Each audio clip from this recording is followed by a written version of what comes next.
Live from KPRC, this is Channel 2 News Midday.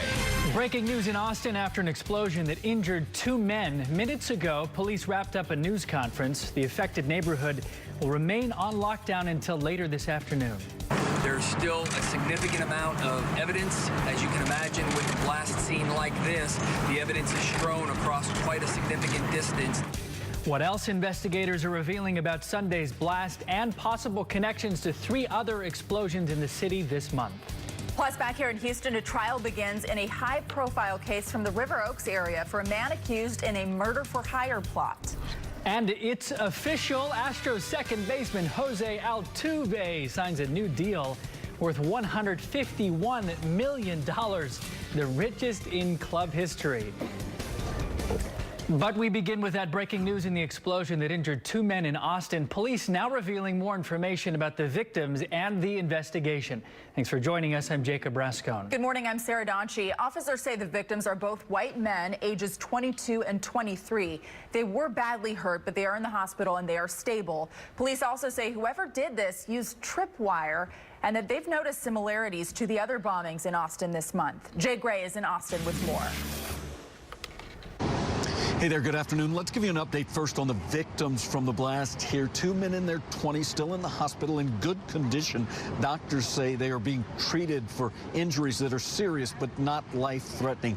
Now we'll look at the neighborhood where this all took place overnight. You can see still locked down at this point. There is an army of federal agents, FBI and ATF, along with Austin police, all still searching for any suspicious packages in the area, but also getting a closer look now with daylight at the device that exploded overnight here. We're being told by investigators that unlike the 3 previous bombings in Austin, this bomb may have been triggered by some type of line. This device was a device that was activated by someone either handling, kicking, or coming in contact with a tripwire, and that is something that's very important for this community to understand so that we can all remain safe while we work through this investigation. The reward in this case has gone up $115,000 now being offered for information that leads to an arrest here. The investigation continues. That's the latest, though, now in Austin. I'm Jay Gray. Back to you. Channel 2's Taisha Walker's headed to Austin to cover the investigation. Look for her reports in our later newscast and updates on click2houston.com. An early morning kitchen fire killed a 78-year-old woman, according to Montgomery County firefighters. We're told that woman lived at Providence Place Senior Living on Kirkendall Court near FM 1488.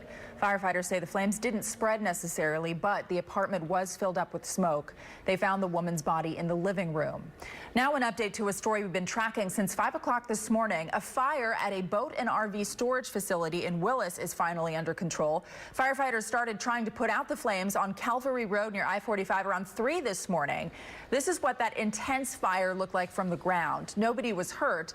The Montgomery County Fire Marshal's office does say that 72 storage units were destroyed. The cause of the fire is still under investigation.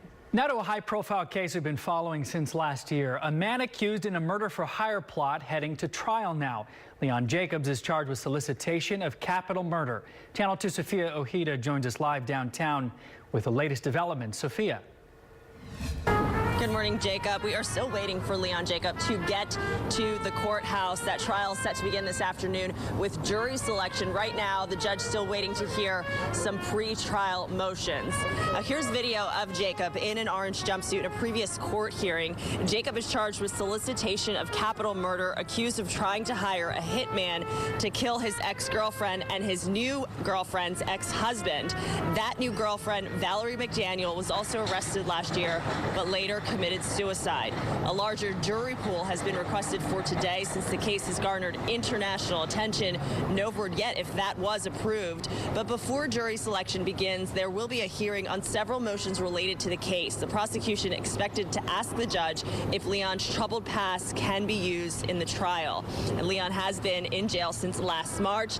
The trial is taking place here at the civil courthouse because there was flooding in the criminal courthouse during Hurricane Harvey. Now, once jury selection is complete, Jacob's ex-girlfriend and the would-be hitman are expected to take the stand. We'll be inside. We do have a crew inside right now and keep you posted with any new updates as soon as we get them. Reporting live downtown, Sophia Okita, KPRC, Channel 2 News. Thank you, Sophia. And as she said, Channel 2's Ryan Korsgaard is inside the courtroom for Leon Jacobs' trial. Look for his reports later in our newscast and on click2houston.com. He'll also post updates throughout the day on our social media platforms. Well, jury selection is underway in the trial of former Congressman Stephen Stockman. He and two of his associates are accused of soliciting more than $1 million in donations based on false pretenses. Opening statements are scheduled for tomorrow morning. All right, it's really been a tale of two weather stories the last few days. If you've been in Houston, nice and mild weather.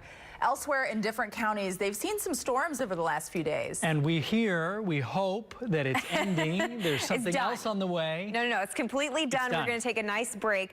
But I mean, last night, golf ball size hail, 70-mile-per-hour wind gusts. If you want to see some amazing video out of Huntsville, go to my Facebook page. That's KPRC2 Britta Merwin. It looks like they're in the middle of a hurricane, but it's all straight line winds. Impressive stuff. We also have a lot of photos on our Click2Pins app. Flip the calendar to today. It is gorgeous. We had a few light rain showers this morning, but we're clearing up nicely. We have some sunshine breaking out on our city camera. This is towards Herman Park and Miller Outdoor Theater, and we're starting to warm things up. 77 degrees outside. So despite the cold front, it's very warm out there. We have our winds coming in from the northwest, and that's going to be the difference today compared to yesterday. Humidity is going to be lower because this northwest breeze.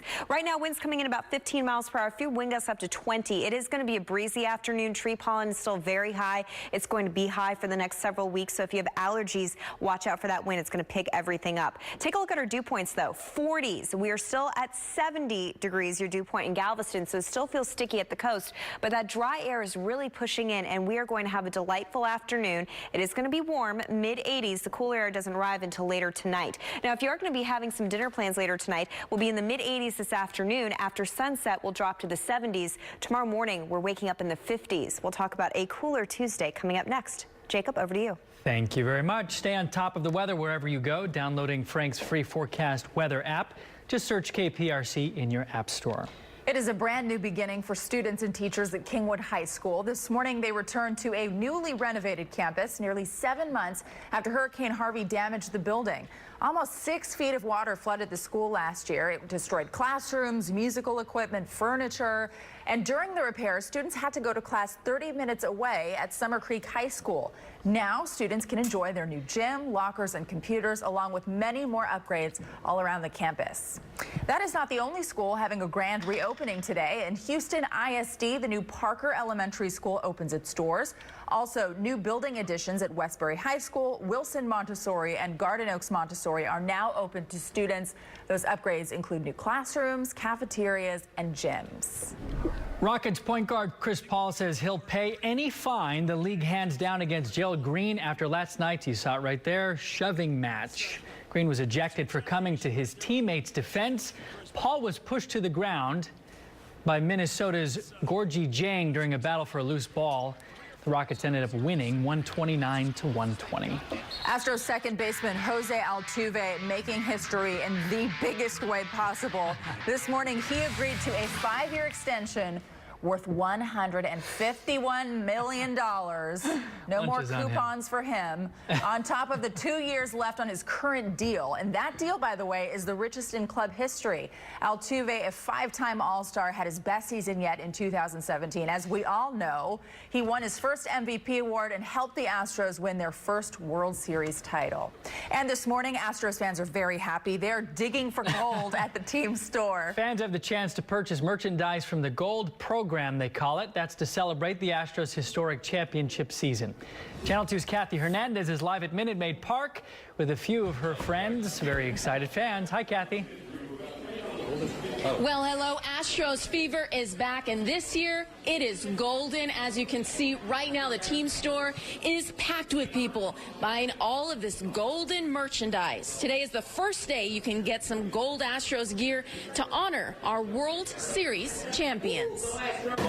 A rush for gold. Gold Astros merchandise. Can you get me something? Not today. I got a hat, got a jersey, exclusive Houston Strong. You got to wake up early for these bad boys. Dozens of people wait in line for hours, wrapping around Minute Maid Park for the team store's midnight opening.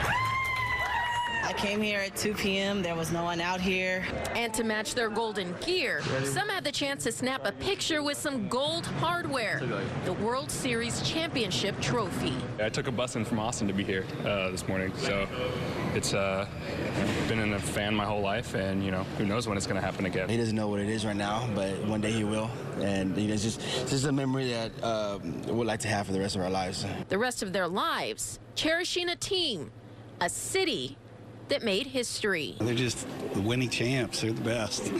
Love the team. The trophy will be here again at Minute Maid Park from 4 to 6 tonight. The store closes at midnight. And by the way, this Astros gear is also at Academy. Reporting live at Minute Maid Park, Kathy Hernandez, KPRC, Channel 2 News. I'll take a hat and a jersey in medium, that one right there. Thank you, Kathy. Oh, there we go. She got something for you. Don't worry, Jacob. It's coming. All right. Thanks, Kathy. Well, say goodbye, sadly, to the Houston Livestock Show and Rodeo. All good things must come to an end. Garth Brooks, though, made sure it all ended on the right note. Coming up, the closing concert that set a new rodeo record. Plus, no surprises when it came to the results of the presidential election in Russia. Vladimir Putin won. But find out why this could be his last term. And next, new information in last week's deadly bridge collapse over in Florida. What we're learning about the first lawsuit filed in the tragedy. When you're injured, demand every dollar. Tell the insurance company you mean